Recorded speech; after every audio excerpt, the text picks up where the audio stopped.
Hello. Today we have to discuss about the important concept that is called the total internal reflection.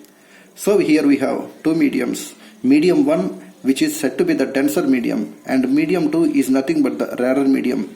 Let us assume epsilon 1 indicates the permittivity of the medium 1, whereas the epsilon 2 indicates the permittivity of the medium 2. Since medium 1 is nothing but the denser medium, and medium 2 is nothing but the rarer medium, in such case, the epsilon 1 is greater than that of epsilon 2. Under such condition, you have to remember that transmitted angle is greater than that of incident angle of the medium. So if you are observing this diagram, let us assume this vertical line indicates the boundary separating the medium 1 as well as the medium 2. So again, this is nothing but the normal line of the boundary between the two mediums. Why we have to choose this normal line is because all angle should be taken with respect to the normal line of the boundary. So here, this theta I indicates the incident angle of the electromagnetic wave. This theta t indicates the transmitted angle of the electromagnetic wave. If there is a reflection, then theta r indicates the reflected angle of the electromagnetic wave. So as we already said, under the condition epsilon 1 greater than epsilon 2, then the transmitted angle is greater than that of incident angle. This means that when the electromagnetic wave passing from denser medium to the rarer medium, then in such case the transmitted angle is greater than that of the incident angle of the medium. This is very important notation you have to remember. So in order to have a better understanding of this, so let us observe this diagram. When the electromagnetic wave is at this position 1, so let us take this is the electromagnetic wave which is making a theta I angle with respect to the normal, then its corresponding transmitted angle is theta t. So in such case the theta t is greater than that of theta I. So now what happens if you are increasing the angle of incidence? So that means the electromagnetic wave which is at now here. So in such case, this is the corresponding angle of 2, electromagnetic wave 2, when it is available here. So what does it mean is that this angle is said to be increased compared to the previous angle. So its corresponding transmitted angle is also increases. But in this case also, the transmitted angle is greater than that of the incident angle of the medium. Now if you are slowly increasing the incident angle, that means if the incident electromagnetic wave which is just moving like that, then what happens is that the angle made with the normal line is also increases. Now whenever you reach a particular point, that point is called as the theta c, where theta c is called as the critical angle. When you reach to the theta c angle, then what happens is that this transmitted angle which is along the boundary of the mediums, boundary line of the mediums, in such case the transmitted angle is said to be 90 degrees. So the angle at which theta t equal to 90 degrees is called as the critical angle of the medium 1. Okay, so in order to have a better understanding of this, so let us observe this diagram.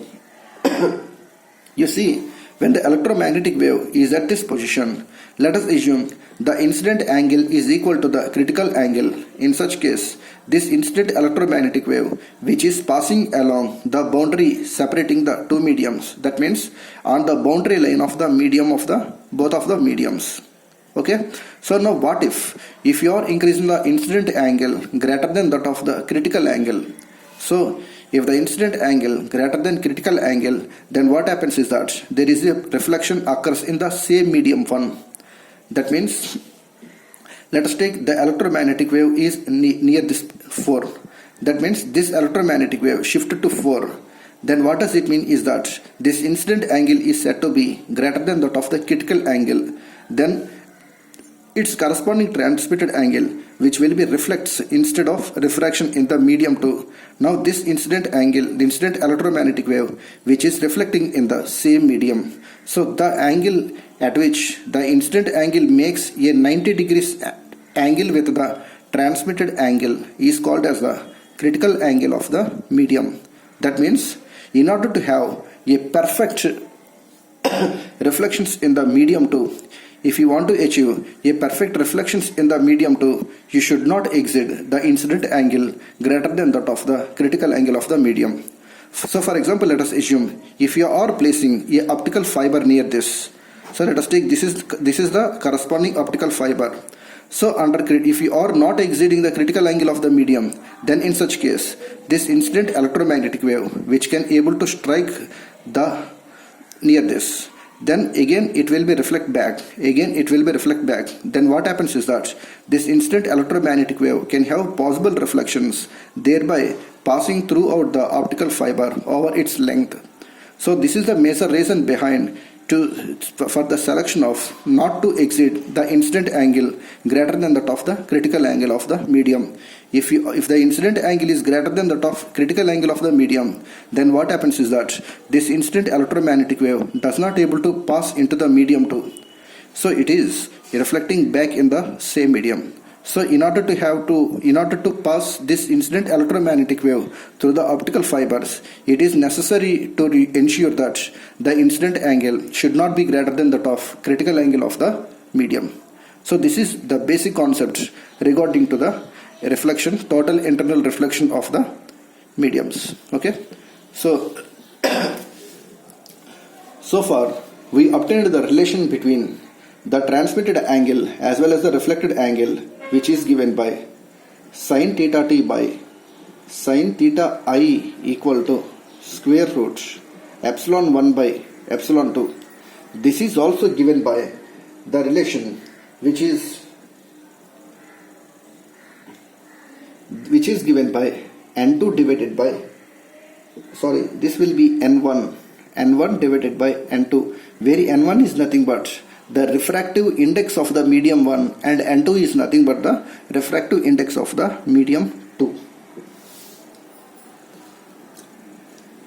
So here, since when theta I equal to theta c, then what does it mean is that the transmitted angle is nothing but pi by 2. So this theta c is nothing but the critical angle. So in such case, transmitted angle is 90 degrees. So you have to substitute these parameters in the above equation.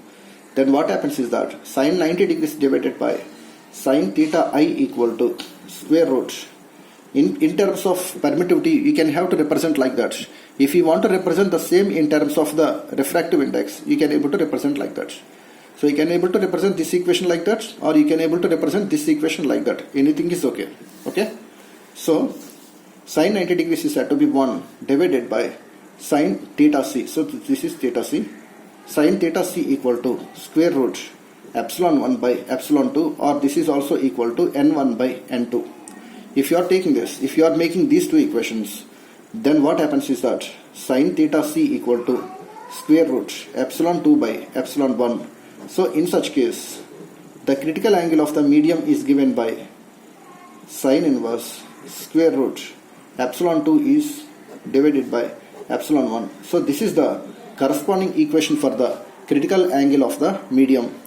You can able to represent this critical angle in terms of the refractive index, thereby equating 1 by sin theta c equal to n1 by n2. So I am doing like that.